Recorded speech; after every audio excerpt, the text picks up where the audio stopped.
जब लग गुरु मिले न सांचा, तब लग गुरु करो 10 पांचा। क्या गुरु बदल सकते हैं? क्या गुरु बदलने से पाप लगता है? आध्यात्म के इस मैदान में आखिर सही गुरु कौन है? गीता जी में वर्णित तत्वदर्शी संत कौन है? इन सभी प्रश्नों के उत्तर जानने के लिए अवश्य सुनिए जगत गुरु तत्वदर्शी संत रामपाल जी महाराज के मंगल प्रवचन। ये नहीं भरोसा देखा, ये बिनस जाए चनमान, ये श्वास को श्वास में नाम जपो,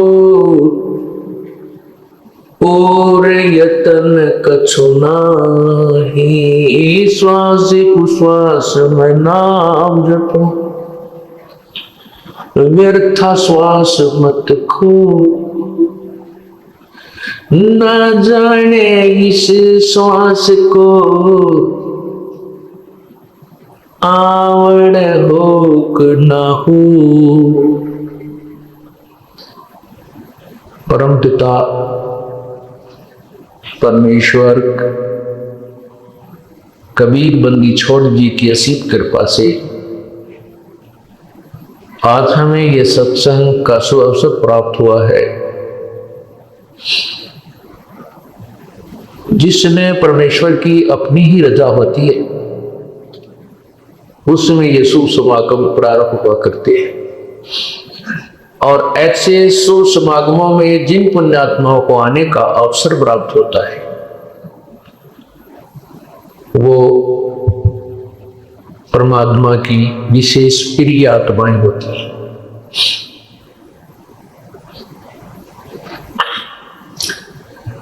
आज ये सत्संग का प्रोग्राम,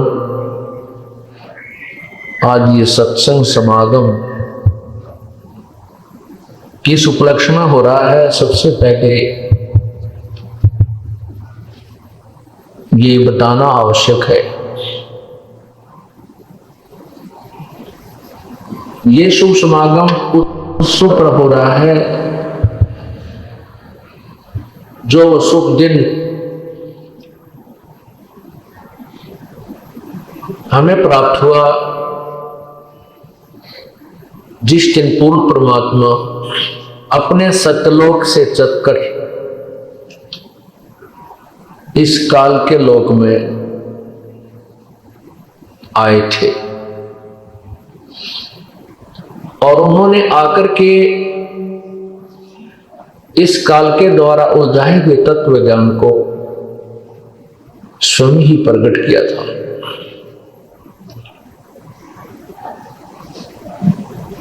वो शुभ दिन है ज्येष्ठ सुदी पूर्णमासी, जो 18 जून सन 2008 को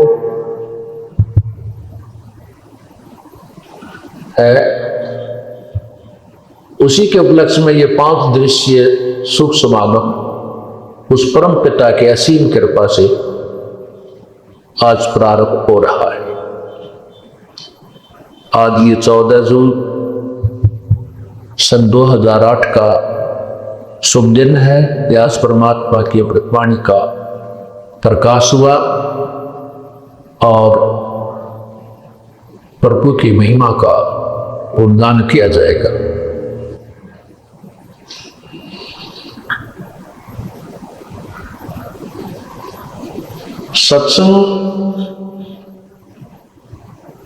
सत्संग के अंदर वो रहस्य बताए जाते हैं जो जीव को कभी जीवन में सुनने को नहीं मिले होते, क्योंकि तत्व ज्ञान के अतिरिक्त जो भी हम ज्ञान, चाहे वह दार्शनिक है या कोई व्यवसायिक है, उसको सुनते रहे, उस ज्ञान को सुनकर हम उस रकम में इतने रंगे कि हमने उस अपने दैनिक क्रिया और जैसे भी हम साधना छोटी जैसे भी पता था वो करते थे, उसके अतिरिक्त कोई ज्ञान नहीं था। सत्संग में आने से परमात्मा की उस महिमा का ज्ञान होता है जो अति आवश्यक होती है, और साथ में जीव को अपने कर्मों का जो कर्म वो कर रहा है अपने जीवन में, उनका भी ज्ञान होता है, ये कितने शुभ हैं और कितने अशुभ हैं।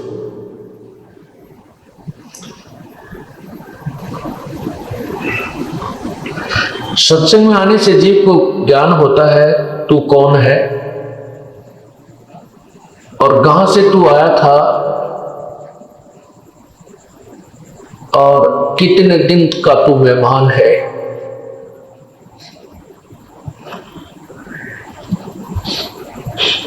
और जो कर्म तू कर रहा है, इनके अतिरिक्त भी कोई कार्य है या नहीं। परमात्मा हमें फिर याद दिलाते हैं, भाई राम नाम रटते रहो, राम नाम रटते रहो जब तक घट में प्राण, कब हो तो दीन दयाल के बनक पड़ेगी कहाँ।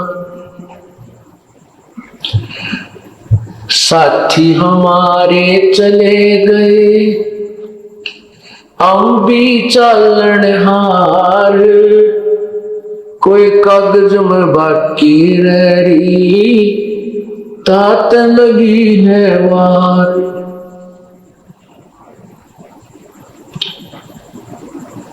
कबीर पतझड़ आवत देखकर बन रोवे मन माही, जो ऊंची टहनी पात थे अब पीले वो हो जाए।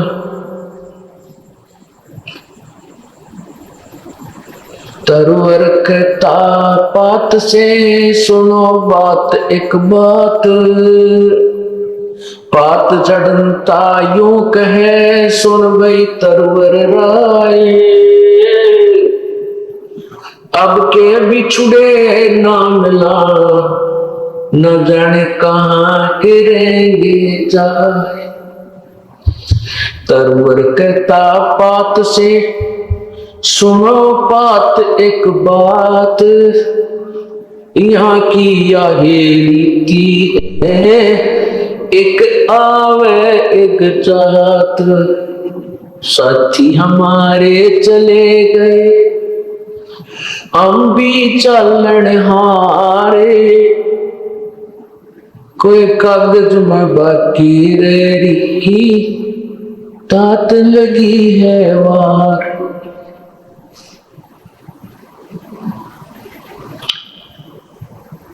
परमपिता परमात्मा पूर्ण ब्रह्म सारी सृष्टि के रचनहार कबीर परमेश्वर जी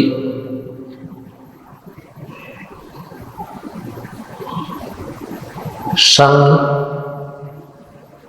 1398 विक्रमी संवत 1455 ज्येष्ठ सदी पूर्णवासी को सशरीर आकर के कमल के फूल पर प्रकट हुए थे। एक नवजात शिशु का रूप धारण किया था। लीला करते हुए प्रभु बड़े हुए थे। 5 वर्ष की आयु से ही वो अपने तत्व ज्ञान का प्रचार करने लग गए थे।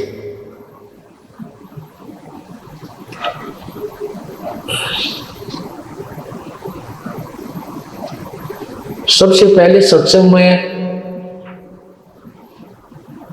इस जीवात्मा को ये याद दिलाया जाता है कि तू यहां का रहने वाला नहीं है। जिस संतान व संपत्ति को तू अपना मानता है वो तेरी नहीं है। परमात्मा ने हमें याद दिलाया था अपने तत्व ज्ञान के आधार से, काया तेरी है नहीं ये माया कहां से हो, चरण कमल में दान रखो इन दोनों को खो।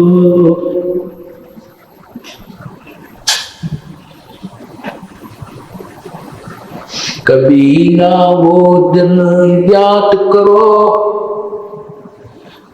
पग ऊपर तल शीस, मर्त मंडल में आके तू भूल गया तकदीस।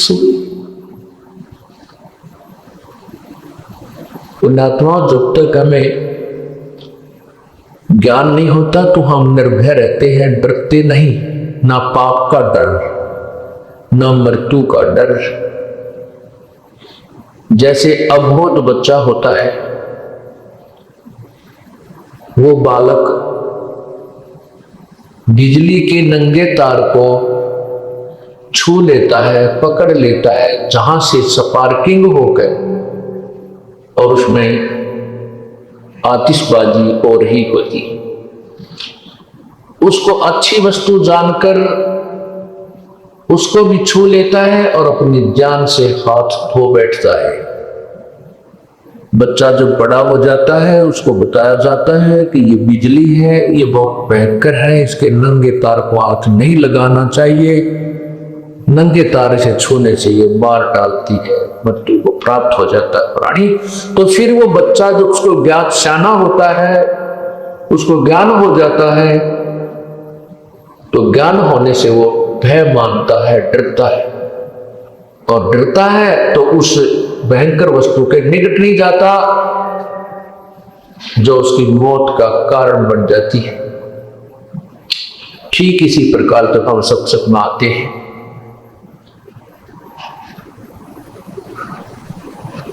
और फिर हम उन दुखों से बच जाएंगे, हम 84 लाख योनियों के प्राणियों के शरीरों में जाने से बच जाएंगे, हम बहुत से दुख से बच जाएंगे, क्योंकि हमें डर बनेगा और डर ज्ञान से बनता है। इसी प्रकार जब हम सत्संग में आते हैं तो अपने पूर्व जो कर्म कर रहे होते हैं वो हमें ही फिर डराने लग जाते कि ये तो बहुत पाप कर दिया, मैंने तो बहुत जुल्म किया है, उसका प्रायश्चित और साथ में उससे बचने का जो तरीका, समाधान वो तुरंत करने की चेष्टा करता है। ये ज्ञान आपको फिर सत्संग से ही होता है।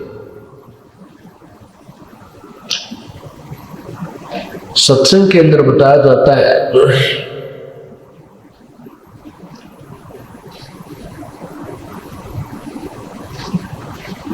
आजा बंदे शरण राम की, फिर पीछे बचतावेगा भाई। आजा बंदे फिर पीछे बचतावेगा भाई। आजा बंदे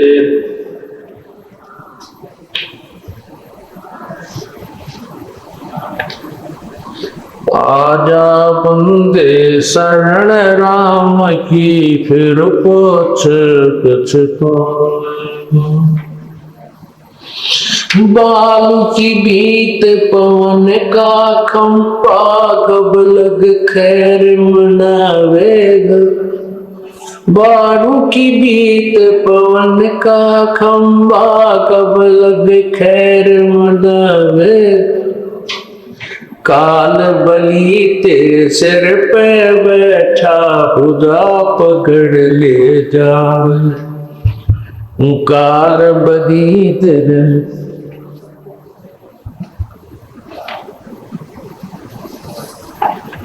आजा बंदे शरण रास की, फिर पोछ पछतावेगा भाई।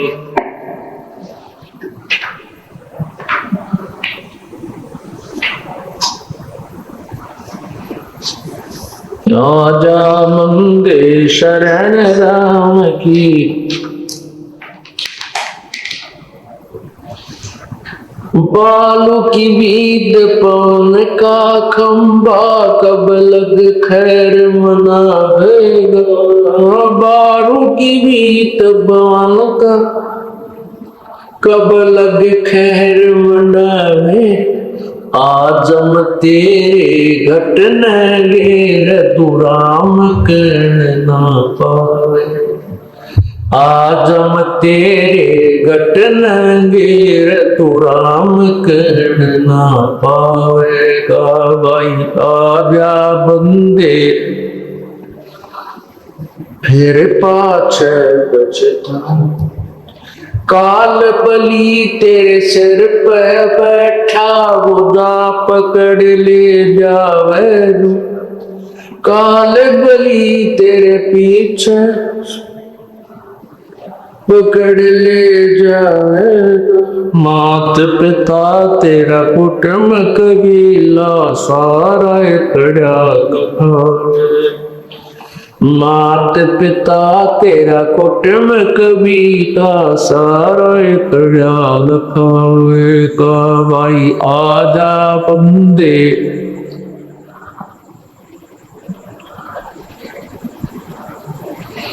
धर्म राय तेरा लेखा मांगे, वहां क्या बात बनावे। धर्म राय तेरा लेखा देगा, वहां क्या बनावेगा। लाल कांप से बांधा दाबियन, सतगुरु कौन छुटावेगा। भाई लाल खंभ से बंधा दाबियन, सतगुरु कौन छुटावेगा। भाई आजा बंदे शरण राम की, फिर पाछ छुटावेगा। भाई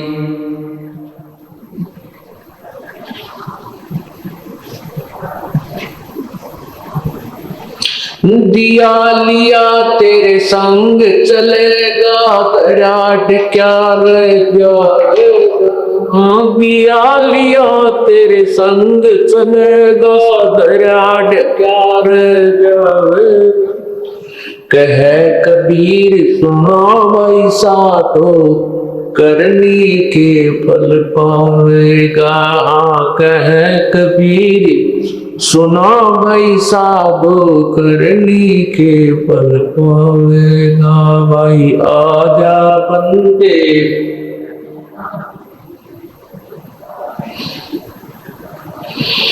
भाई आजा बंदे शरण राम की, फिर पाछ पछतो। परमात्मा ने कभी परमेश्वर जी ने क्या बताया है कि आजा बंदे शरण राम की।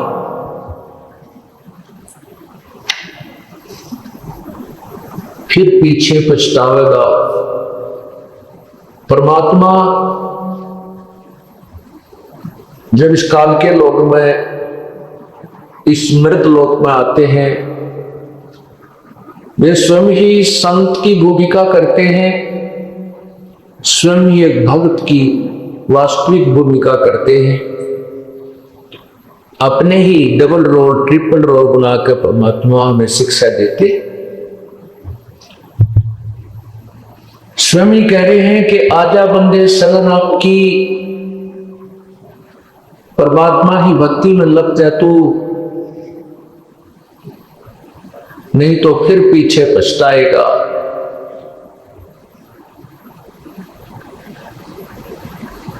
फिर साथ में हमें याद दिलाते हैं ये बालू की भीत, जैसे बालू रेत से द्वार बनाई जाए, वो इतनी अस्थायी होती है कि वो कोई पशु का पैर लग जाए तो गिर गया, तेज वर्षा आ जाए तो उसके नाप निशान निकले, तेज हवा से वो भी डिस्टर्ब हो जाती है, नष्ट हो जाती है। इसी प्रकार हमारा ये शरीर 5 तत्वों से बना हुआ पुतला है, इसका पता नहीं किस कारण से अंत हो जाए। एक्सीडेंट में ये नष्ट हो सकता है, पानी में डूब जाए, बिजली का करंट लग जाए, हार्ट अटैक हो जाए, कि कैंसर हो जाए, कोई ना जाने कितने प्रकार की बीमारियां इसके पीछे लगी हुई। और ऐसे धंधे ऐसा